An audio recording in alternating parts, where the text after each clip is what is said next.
कारगिल युद्ध में हार के बाद पाकिस्तान में नवाज शरीफ, मुशर्रफ और बेनजीर की बैठक में क्या हुआ था? आक्रमण के लिए वही समय क्यों चुना गया?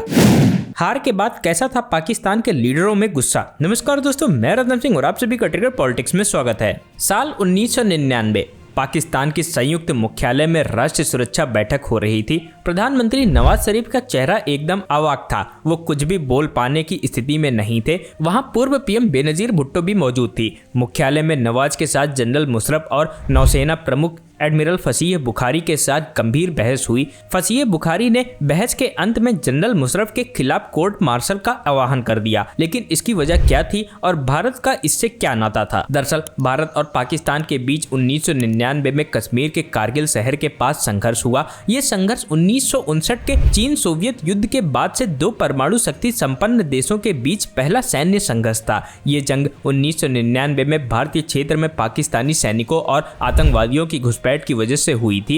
युद्ध की शुरुआत में पाकिस्तान ने लड़ाई के लिए पूरी तरह से कश्मीरी विद्रोहियों को दोषी ठहराया, लेकिन हाथाहाथों के बाद मिले दस्तावेजों और बाद में पाकिस्तान के प्रधानमंत्री और सेना प्रमुख के बयानों से जनरल अशरफ रशीद के नेतृत्व में पाकिस्तानी अर्धसैनिक बलों की भागीदारी का पता चला। एक पूरे प्लान के तहत पाकिस्तानी सैनिकों और आतंकवादियों के नियंत्रण रेखा के भारतीय हिस्से में अधिकांश स्थानों पर फिर से कब्जा कर लिया था। युद्ध इसी को लेकर हुआ। बाद में अंतर्राष्ट्रीय कूटनीतिक दबाव बढ़ने के साथ ही पाकिस्तानी सेना नियंत्रण रेखा पर भारतीय ठिकानों से पीछे हट गई।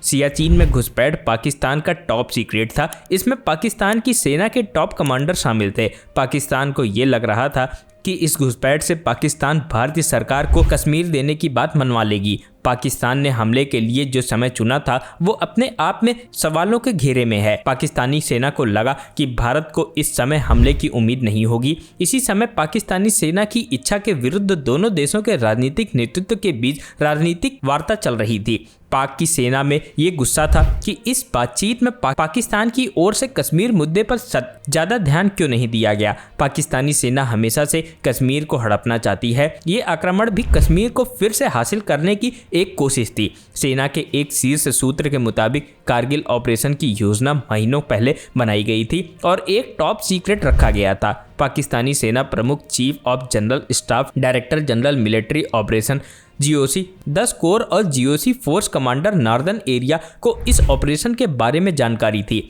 पाकिस्तान के शीर्ष अधिकारियों की ये कायराना सोच थी कि इस तरह से वे भारत को कश्मीर विवाद पर पाकिस्तान के साथ बातचीत करने के लिए मजबूर कर लेंगे। कारगिल युद्ध बहुत बड़े पैमाने पर लड़ा गया था, लेकिन यह पूरी तरह से फ्लॉप था। दरअसल भारतीय नेतृत्व को मामले की गंभीरता का पता नहीं था। जब पता चला तो उनके पैरों तले जमीन निकल गई। भारतीय प्रधानमंत्री अटल बिहारी वाजपेयी ने पाकिस्तानी प्रधानमंत्री नवाज शरीफ को फोन किया। नवाज शरीफ उस समय सकेत में आ गए थे। पाकिस्तानी स्कॉलरों का ये भी कहना है कि नवाज शरीफ को इस आक्रमण की जानकारी नहीं थी, लेकिन इसे लेकर विवाद है। इस आक्रमण की सबसे पहले खबर तब के रक्षा मंत्री जॉर्ज फर्नांडिस को हुई। वे अगले दिन रूस जाने वाले थे। उन्होंने अपनी यात्रा रद्द की और इस तरह सरकार को घुसपैठ के बारे में पहली बार पता चला। उस समय भारतीय सेना के प्रमुख जनरल वेद प्रकाश मलिक भी पोलैंड और चेक गणराज्य की यात्रा पर गए हुए थे। उनको वहीं पर यह खबर भारतीय राजदूत के जरिए मिली थी। पाकिस्तानियों ने कारगिल में बहुत जबरदस्त प्लान किया था। उन्होंने आगे बढ़कर खाली पड़े बहुत बड़े इलाके पर कब्जा कर लिया। वो लेह कारगिल सड़क पर पूरी तरह से हावी हो गए। ये उनकी बहुत बड़ी कामयाबी थी। जून का दूसरा हफ्ता खत्म होने को था। तीसरे हफ्ते की शुरुआत से पहले चीजें भारतीय सेना के नियंत्रण में आने लगी थी। भारतीय सेना ने तोलोलिंग पर जीत हासिल कर ली थी। वो पहला हमला था जिससे भारतीय सैनिकों ने कोऑर्डिनेट किया था। ये भारतीय सेना की बहुत बड़ी कामयाबी थी। ये लड़ाई 4-5 दिन तक चली थी। भारत को इसकी बहुत बड़ी कीमत चुकानी पड़ी। बड़े पैमाने पर कैजुअल्टी हुई। ये लड़ाई करीब 100 किलोमीटर के दायरे में लड़ी जा रही थी।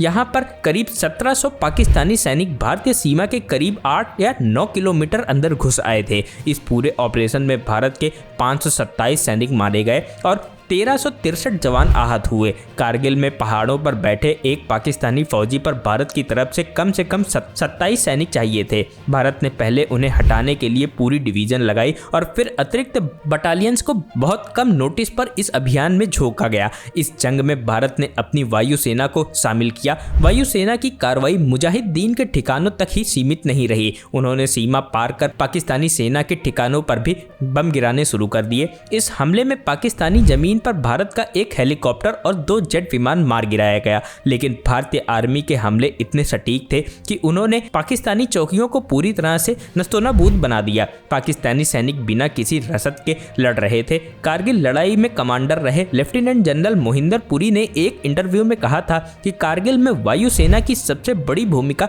मनोवैज्ञानिक थी। जैसे कि ऊपर से भारतीय जेटों की आवाज सुनाई पड़ती, पाकिस्तानी सैनिक टहल जाते और इधर उधर भागने लगते। नतीजा ये हुआ कि जून के दूसरे सप्ताह से जारी जंग जुलाई के अंत तक जारी रहा। आखिरकार नवाज शरीफ के युद्ध विराम के लिए अमेरिका की शरण में जाना पड़ा। इसी जंग में मिली हार के बाद पाकिस्तान की नेशनल सिक्योरिटी मीटिंग हुई थी, जहां पर नवाज शरीफ, जनरल परवेज मुशर्रफ की नौसेना के चीफ आसिफ बुखारी शामिल थे और दोनों के बीच जमकर बहस हुई थी।